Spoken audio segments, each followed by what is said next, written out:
Umano'y karera ng dalawang sasakyan sa bypass road sa Lipas City, Batangas na uwi sa disgrasya. Isa sugatan. Tutukan yan sa report ni Paul Hernandez.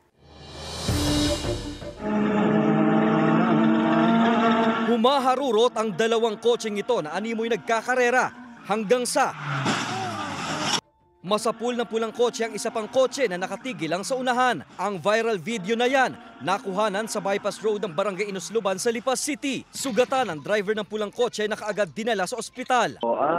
Report sa atin dito kasi may na-aksidente na sasakyan. Pero ongoing yung investigation natin dahil doon nga sa nakita natin na video na nag-viral na parang nagkakarera. Nasaksihan pa ng security guard na si Christian ang pag-ikot ng pulang kotse sa lakas ng pagbangga. May narinig kami pumutok na gulong.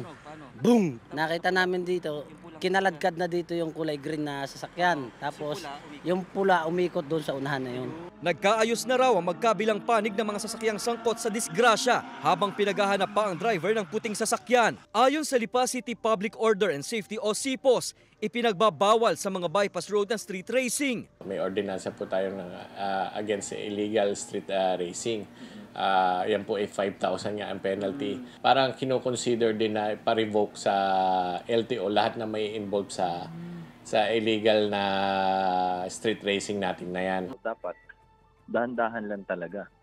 Ginawa yung bypass road na yan, hindi para racetrack. Kaya ongoing yung coordination natin sa LTO. Kumakala pa raw ng ibang impormasyon ng LTO para sa kanilang investigasyon. Sinisikap na makuhanan ng panig ng GMA Regional TV Balitang Southern Tagalog ang driver ng kotse. Kasama si Buhay Adante Jr., Paul Hernandez, Balitang Southern Tagalog.